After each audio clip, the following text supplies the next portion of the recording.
Hello, welcome sa Raven Speaks Tara channel, and this is Raven, and I will be doing another collective reading today. Kung ikaw ay bago pa lang sa aking channel, subscribe ka na at click ang notification bell para lagi kang updated sa mga post ko. Okay? While I'm shopping to start, note that this is a general collective reading only, so read what resonates and read what doesn't. Okay? Spirit guides and angels, please give us a message for the collective.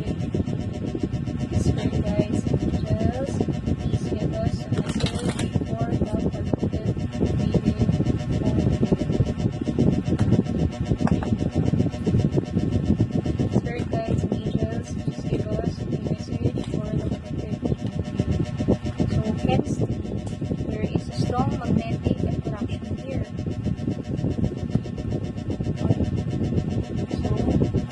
Please give us more for the collective. Please give us more for the collective. Please give us more for the collective. Please give us more for the collective. Please give us more for the collective. Spirit guides and angels, please give us more message for the collective. Spirit guides and angels, please give us more message for the collective. So, Page of Wands, the High Priestess, and the Lovers. Nag-feel ko sa cards na to na itong person or someone na may gusto sa'yo in-stock ka. Possible na through social media, nakita ko na palagi ka nitong tinitignan. Kaso, I think hindi siya nagla-like sa mga post mo or hindi siya nag-comment. Like, tinitignan lang niya sa social media. Okay, tignan pa natin. Please give us your message for the collective. Spirit guides and angels, please give us your message for the collective. Spirit guides and angels, please give us your message for the collective. King of Cups, Death and Rebirth, Five of Pentacles. At the bottom of the deck, Page of Cups.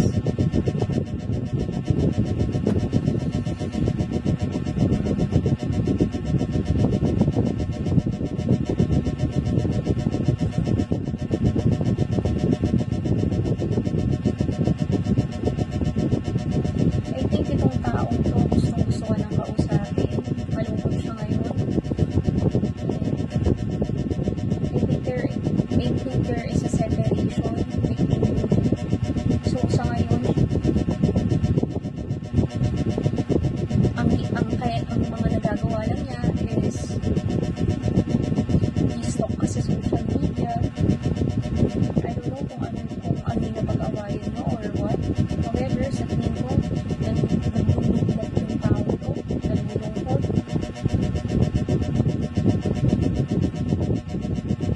Okay, so let's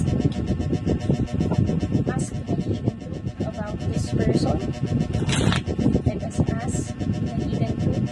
What's the hidden truth about this person?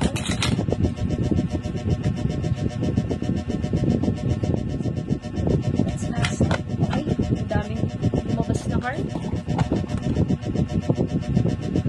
Let's ask what's the hidden truth about this person? What's the hidden truth about this person? The timing just wasn't right for us. Okay? We replay our conversations over and over, and I want to tell you how I feel.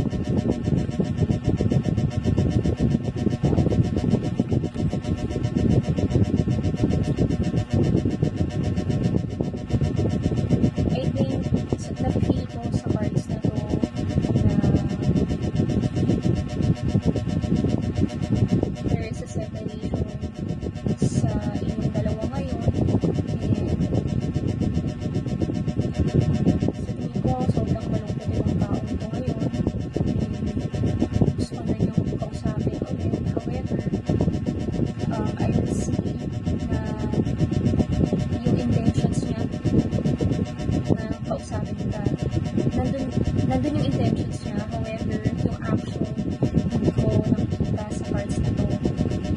So ngayon, ang ginagawa lang niya is nag-stalk ka sa social media, sa Facebook, sa Instagram.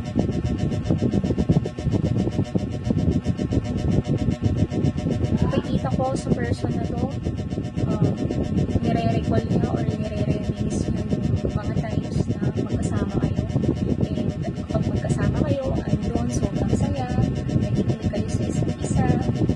So I don't know what's the problem kung bakit kayo in separation right now.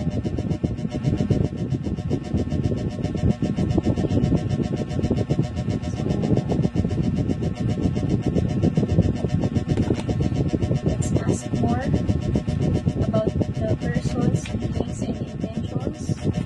Let's ask more for the person's feelings and intentions. Temperance, Six of Cups, and Queen of Pentacles. Then at the bottom of the deck, Ace of Wands.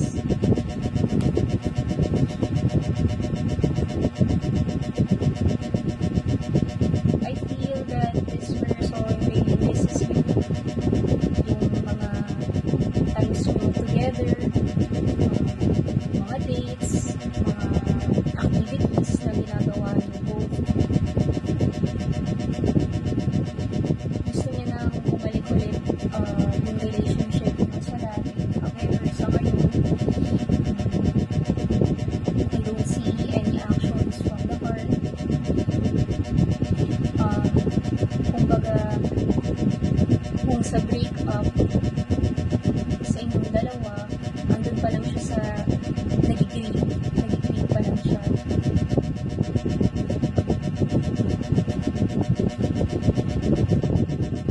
And sa tingin ko, itong person na to, medyo mag-bright kasi hindi kanya kino-communicate or kinakausap.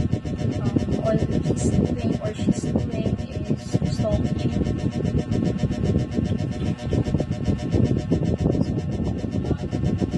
Let's ask more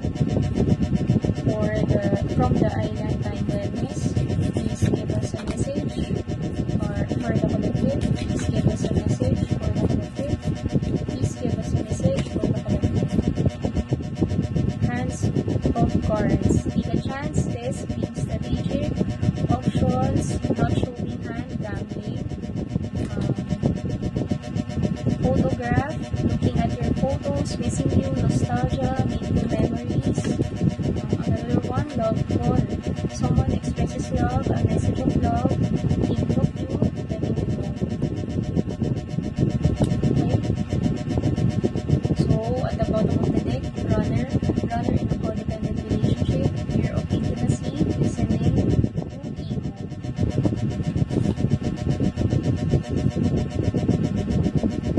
I can see in this card na-feel ko na yung person na to, kapag nagkakaroon kayo ng misunderstanding, bigla na lang siyang humihiwalay. Yung lumalayo na lang agad. Meron kasing mga ibang tao na pag nagkakaroon ng conflict, imbis na they try to resolve it between sa partners, all they're doing is bigla na lang lumalayo, nag-ghost, diba? Pero sa nakikita ko, itong taong to, mag-take risk na kausapin niya. Ito, love call, so possible na tawagan ka niya, and I think kapag kinausap ka niya, possible na mag-start siya na kamusta ka, ganyan. Yung parang walang nangyari. So, ikaw, sa'yo, kung paano magpapakausapin, nasa sa'yo naman kung gusto mo pang kausapin yung taong to o hindi. Okay? So, please give us, let's ask the angels answers, okay? Si angels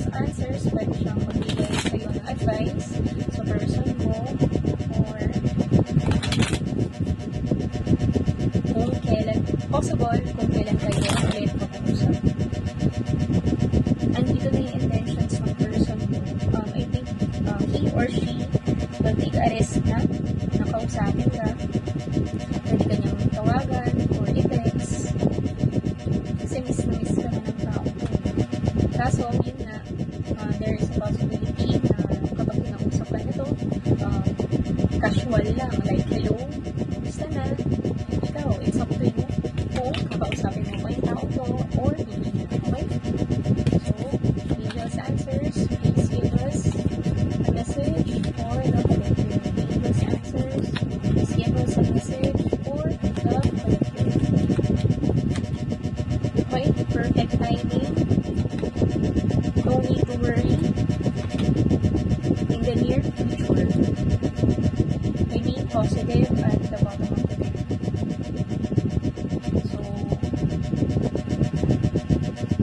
So nakikita ko, in the near future, possible kayo na mag-usap ulit. Perfect timing, so I can see that in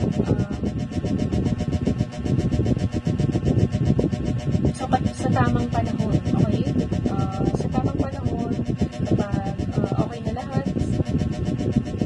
kapag nagkaroon na ng lakas ng loob ng tao to, kakausapin ka ulit nito. Kaya huwag kang mag-alala, hayaan mo lang siya. Eventually, kakausapin ka rin ng tao to. Medyo, I think, medyo casual lang yung pag-uusap sa'yo, but still, it's up to you, okay? So, ayun na. Maraming salamat sa panonood ng aking video and I'll see you again on your future reading.